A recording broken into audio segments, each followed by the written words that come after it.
ചേന നട്ടിട്ടുണ്ടായിരുന്നു. അത് നമുക്ക് നോക്കാം എത്രത്തോളം ഉണ്ടെന്ന് നോക്കാം. ഉണ്ടോ ഇല്ലേ, ഒരു രണ്ട് കട ഉണ്ടായിരുന്നു, നോക്കാം നമുക്ക് കേട്ടോ.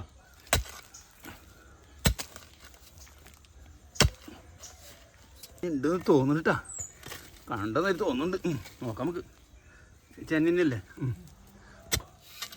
കിട്ടിപ്പോയിടാ അപ്പനെ. നോക്കാം നമുക്ക് എന്താ പറയണെന്ന്. വലിയ കുഴപ്പമില്ല.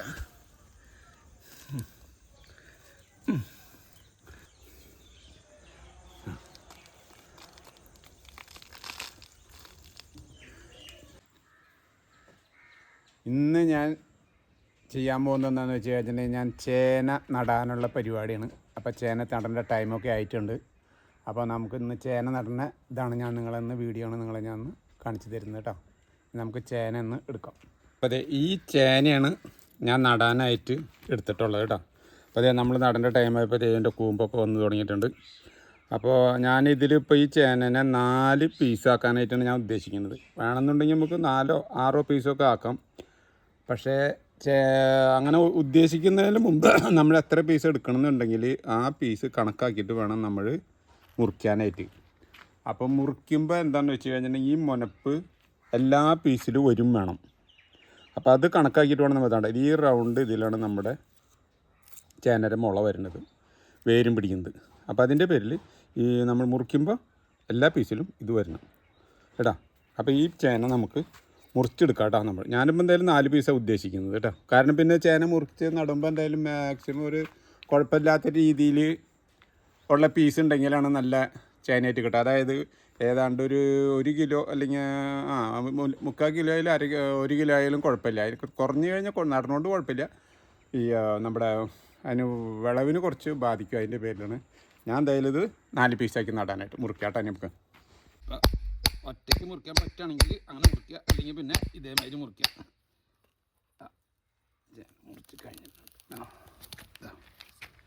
അടാ പകുതിയിലും 3 ഇനി നമുക്ക് അതിൻ്റെ പകുതി ആക്കണം കേട്ടോ. നമ്മുടെ ചേന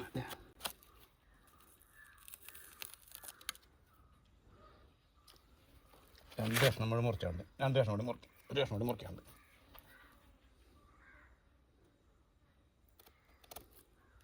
മുറിക്കുക നമ്മൾ ഒരു കാര്യം ശ്രദ്ധിക്കുന്നത് എപ്പോഴും നല്ലതാണ് കേട്ടോ. കണ്ട ഇതിമൊരു ഒരു ജോയിൻ്റ് ഇല്ലാണ്ട് ഒരു മുറി വരാൻ പറ്റുകയാണെങ്കിൽ നമുക്ക് അത് ഏറ്റവും നല്ലതാണ്. കണ്ട അങ്ങനെ മുറിച്ചെടുക്കാൻ പറ്റുക, അങ്ങനെ നല്ലതാണ്. അങ്ങനെ വേറെ രൂപത്തിൽ വന്നിട്ടുണ്ടെങ്കിൽ ഒരു ഷെയ്ഡ് അങ്ങനെ വന്നിട്ടുണ്ടെങ്കിൽ ഒന്ന് ചെത്തി കാട്ടിയും കളയാം കേട്ടോ. അതേമാതിരി സൈഡൊക്കെ കളഞ്ഞു വയ്ക്കുന്നത് നല്ലതാണ്. ചാരം നമ്മൾ ചേന മുറിച്ച് കഴിഞ്ഞാൽ പിന്നെ നമുക്ക് അതിന്മേൽ ചാരം ഒന്ന് പുരട്ടി കൊടുക്കാം കേട്ടോ. ഞാൻ ചാരമാണ് എടുത്തിട്ടുള്ളത്. ചാരം പറ്റിയാലും കുഴപ്പമില്ല, അല്ലെങ്കിൽ ചാണത്തിൽ മുക്കി വെച്ചാലും കുഴപ്പമില്ല. കേട്ടോ ഇതേമാതിരി വെച്ച് കൊടുക്കാം. ഒന്ന്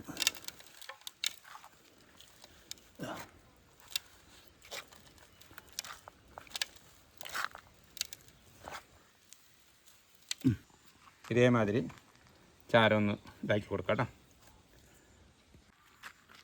അപ്പോൾ അതേ നമ്മൾ ചാരം പുരട്ടി കഴിഞ്ഞുണ്ട്. അപ്പോൾ ഇനി എന്താ ചാരം പുരട്ടി കഴിഞ്ഞാൽ ഇതിൽ പുരട്ടെന്താണെന്ന് വെച്ച് കഴിഞ്ഞാൽ കുറേ കീടങ്ങളുടെ ശല്യങ്ങളൊക്കെ നമുക്ക് കുറവ് കിട്ടും കേട്ടോ. അപ്പോൾ ചാരം പറ്റിയില്ലെങ്കിൽ ചാണായാലും കുഴപ്പമൊന്നുമില്ല, രണ്ടായാലും കുഴപ്പമൊന്നുമില്ല, 2 മിക്സ് ചെയ്താലും കുഴപ്പമൊന്നുമില്ല കേട്ടോ. അപ്പോൾ ഇനി നമുക്ക് ചേന നടാം ഇടാം. ചേന സാധാരണ കുറേ ആൾക്കാർ കുഴിച്ചിടാന്ന് പറയും. കുഴിച്ചിടാന്ന് പറയുമ്പോൾ ഭയങ്കര കുഴിയൊക്കെ കുത്തിയിട്ട് വേണം ചേന കുഴിച്ചിടാം. അത് അങ്ങനെ വേണ്ട, നമുക്ക് ചേന നടാം. അതായത് കൂടുതൽ ആഴൊന്നും വേണ്ട ഈ ചേനയ്ക്ക് ഇട്ടാ. അപ്പോൾ അത് ഞാൻ കണ്ടു നോക്കാം, ഞാൻ കാണിച്ചിട്ടേ. ഈ ആഴാണ് നമുക്ക് കുഴിച്ച് വേണ്ടു കേട്ടോ. കൂടുതൽ ആഴൊന്നും വേണ്ട, ഇത്ര ആഴം മതി.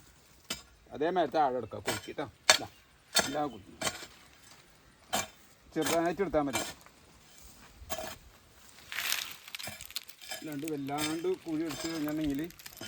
നടാനായിട്ടുള്ളതാണ് ഇതേ ചാണം ഇടാം, ചാരം, നമ്മുടെ കരിയിലകൾ. കരിയില നമുക്ക് എന്താണെന്ന് വെച്ചിട്ടുണ്ടെങ്കിൽ അത് എടുക്കാം കേട്ടോ. അപ്പോൾ ഞാൻ ആദ്യം തന്നെ നമുക്കൊരു ചേന നടാം. ഇതിങ്ങനെ ഒന്ന് ഉയർത്തിപ്പിടിച്ച് ഇതിനെ നട്ട് ഇങ്ങനെ വയ്ക്കുക.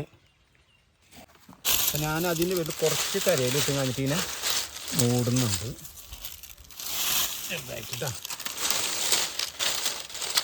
കാരണം ഇതിൻ്റെ മുളക് വരുന്നത് കംപ്ലീറ്റ് മേലെ സൈഡിൽ നിന്ന് വരിക. എന്നിട്ട് നമുക്ക് കുറച്ച് ഇതാക്കാം. അത് നമ്മൾ കരിയിലിട്ട് കൊടുത്തില്ലേ, അതിന് ശേഷം കുറച്ച് ചാണം ഇട്ട് കൊടുക്കാം. ചാണകം ഇട്ട് കൊടുത്തതിന് ശേഷം നമുക്ക് കുറച്ച് ചാരം ഇട്ട് കൊടുക്കാം കേട്ടോ. ചാരം ഇട്ട് കൊടുക്കാം. അതിന് ശേഷം നമുക്ക് വീണ്ടും കയ്യിലുള്ള കരിയില കംപ്ലീറ്റ് ഇടാം കേട്ടോ. കരിയില കൂടുന്നോട് കുഴപ്പമില്ല.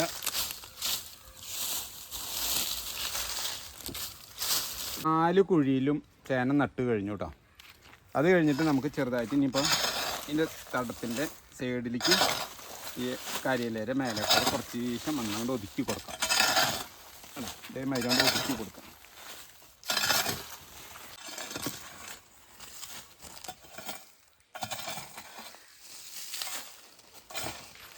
ചേന വെച്ചതിൻ്റെ മുകൾ ഭാഗത്ത് കൂടുതലും മണ്ണിടരുത്. ഇപ്പം ഇട്ട മൈൽ ഇടരുത്. ചെറുതായിട്ട് ഇങ്ങനെ ഒന്ന് തൂളി കൊടുക്കാം. ഇങ്ങനെ ഇങ്ങനെ തൂളി കൊടുക്കാൻ പറ്റുന്നുള്ളൂ കേട്ടോ. ചെറുതായിട്ട് പൊടിമണ്ണ്, കൂടുതലായിട്ട് വേണ്ട. പിന്നെ ചേനയുടെ കൂമ്പ് വേര് പിടിച്ച് വരുന്നത് നമ്മുടെ മുകൾ ഭാഗത്തു നിന്നാണ്, അടിഭാഗത്തു നിന്നല്ല.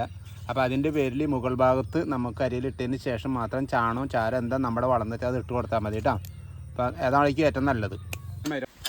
നമ്മുടെ ചേന ഏതാണ്ട് നട്ട് കഴിഞ്ഞു. ഇനി നമുക്ക് ഒരു 9 മാസം കഴിയുമ്പോൾ 9 മാസം കഴിയുമ്പോൾ നമുക്ക് ഇതിൻ്റെ വിളവെടുപ്പ് നടത്താം. പിന്നെ ഇതിൽ നടുമ്പോൾ പ്രത്യേകം ശ്രദ്ധിക്കേണ്ട ഒരു കാര്യം എന്താണെന്ന് വെച്ച് കഴിഞ്ഞാൽ ഞാൻ നേരത്തെ പറഞ്ഞ മാതിരി തന്നെ ആഴത്തിൽ കുഴി എടുക്കാതിരിക്കുക. പിന്നെ വെള്ളക്കെട്ട് നോക്കി കണ്ടമാനം വെള്ളം കെട്ടി നിൽക്കുന്ന സ്ഥലത്ത് ഇടാതിരിക്കുക. അങ്ങനെയൊക്കെ ചെയ്യാം ഇടാം. അപ്പോൾ നമ്മുടെ നട്ട് ഇത് കഴിഞ്ഞിട്ടുണ്ട്. അപ്പോൾ ചേനയ്ക്ക് നമ്മൾ ശരിക്കും വളം കൊടുക്കേണ്ടതെന്ന് പറഞ്ഞു കഴിഞ്ഞാൽ ഒരു 3 ഗഡുവായിട്ടാണ് കൊടുക്കേണ്ടത്. അപ്പോൾ നമ്മളിപ്പോൾ ആദ്യത്തെ ഒരു ഗഡ് നമ്മളിപ്പോൾ കൊടുത്തിട്ടുണ്ടല്ലോ. ഇനി നമുക്കൊരു ജൂൺ മാസം ആകുമ്പോൾ അത് പൊടിച്ച് മഴ അങ്ങനെ പെയ്ത് വരുമ്പോഴേക്കും അത് പൊടിച്ച് വരും. അപ്പോൾ നമുക്ക് അപ്പോൾ ആ ടൈമിലൊരു വളം കൂടി കൊടുക്കാം. ഈ ചാണവും ചാരം തന്നെ കേട്ടോ. ശരിക്കും നമ്മൾ ഇതെന്ന് വെച്ചിട്ടുണ്ടെങ്കിൽ ഇനിയിപ്പോൾ ജൂൺ മാസം എത്തുമ്പോൾ നമ്മൾ ഇതിൻ്റെ കടയ്ക്കൊക്കെ പുല്ല് മുളച്ചിട്ടുണ്ടാവും. അപ്പോൾ ആ പുല്ലൊക്കെ നല്ല വൃത്തിയിൽ പറിച്ച് കളഞ്ഞും കാണിട്ട് നല്ല രീതിയിൽ തന്നെ വളം കൊടുക്കും. കുറച്ച് കൂടുതൽ തന്നെ കൊടുത്തോ. നമ്മൾ സാധാരണ കൊടുക്കണേക്കാളും ഇപ്പോൾ കൊടുത്തേക്കാളും കുറച്ചും കൂടി കൂടുതൽ കൊടുക്കാം. അപ്പോൾ ഈ 3 പ്രാവശ്യം കൊടുക്കണമെന്നൊന്നുമില്ല. 2 പ്രാവശ്യം കൊടുത്താലും കുഴപ്പമൊന്നുമില്ല കേട്ടോ. അതുകൊണ്ട് കൊടുക്കണമെങ്കിൽ 3 പ്രാവശ്യം കൊടുക്കാമെന്ന് മാത്രമേ ഉള്ളൂ. നട്ട് കഴിഞ്ഞതിന് ശേഷം ഇത് പൊതിയിടാൻ ഇത് ഓലയുടെ ഇതിങ്ങനെ തണ്ട്. ഇപ്പം എൻ്റെ ഓല ഉള്ളതിൻ്റെ പേരിലുണ്ട് ഞാൻ ഈ ഓല വയ്ക്കുന്നത്. ഓല ഇല്ലാത്തതാണെങ്കിൽ ഓല അല്ലാണ്ട് വേറെ എന്തെങ്കിലും ചെയ്താലും കുഴപ്പമില്ല. അതെന്താണെന്ന് വെച്ച് കഴിഞ്ഞാൽ ചേനയ്ക്ക് കൂടുതൽ ചൂട് തട്ടാണ്ട് ഉണങ്ങി പോവാതിരിക്കാൻ വേണ്ടിയിട്ടാണ് ഞാനീ ചെയ്യുന്നത് കേട്ടോ. അങ്ങനെ ഇട്ട് കൊടുക്കാം. അപ്പോൾ നമ്മുടെ ചേന പൂർണ്ണമായിട്ടും നടുന്ന രീതി കഴിഞ്ഞിട്ടുണ്ട്. ഇത് അപ്പോൾ നിങ്ങൾക്ക് എൻ്റെ ചേന നടുന്ന രീതി ഇഷ്ടപ്പെട്ടിട്ടുണ്ടാവുമെന്ന് വിചാരിക്കുന്നു. അപ്പോൾ നിങ്ങൾക്ക് ഇതേമാതിരി നടാൻ പറ്റുന്ന ആൾക്കാരുണ്ടെന്നുണ്ടെങ്കിൽ ഇഷ്ടപ്പെട്ടിട്ട് ചെയ്യാൻ പറ്റുകയാണെങ്കിൽ നിങ്ങളൊക്കെ സഹകരിച്ച് ചെയ്യുക. അപ്പോൾ നല്ല രീതിയിൽ തന്നെ നിങ്ങൾക്കും നല്ല വിളവെടുപ്പൊക്കെ ഉണ്ടാവട്ടെ. അപ്പോൾ എൻ്റെ ഈ ചെറിയൊരു വീഡിയോ നിങ്ങൾക്കെല്ലാവർക്കും ഇഷ്ടപ്പെട്ടു എന്ന് വിചാരിക്കുന്നു.